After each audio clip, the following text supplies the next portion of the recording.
Jim Harbaugh has been postured since his 2-hour-plus virtual meeting on Monday night with the Denver Broncos as the quote-unquote front runner for the gig.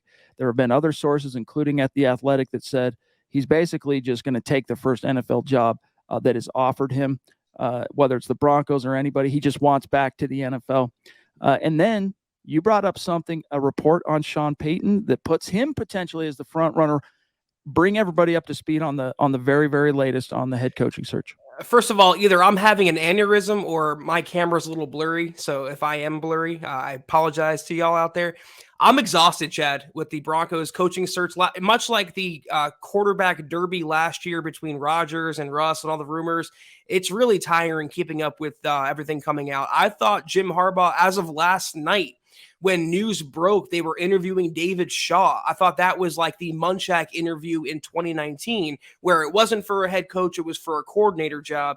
I thought David Shaw was going to be the OC under Jim Harbaugh. I thought it was a done deal. I was even predicting the Broncos would have a new head coach in place this time next week. But that got flipped on its ear in the last couple hours. The Michigan president tweeted that he's had fruitful and positive conversations with Jim Harbaugh, and he hopes he remains at Michigan.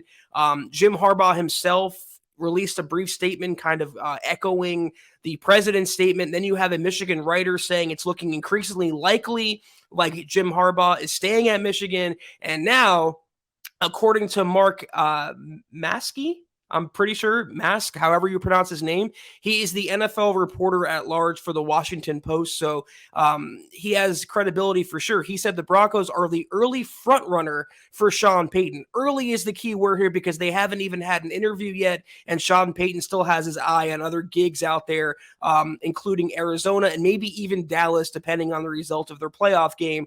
But so far, according to Maskey, according to that report, Sean Payton likes the stable ownership of the Broncos, and he would have, this is the interesting part of that report, Chad, no issue, likes to, and happy to work with, I wanted to use the exact verbiage, he would be happy to work with Russell Wilson, which disputes another rumor we heard yesterday that you wrote up, that Sean Payton is tentative or apprehensive about working with Russ. So again, it's completely exhausting, and we've just started.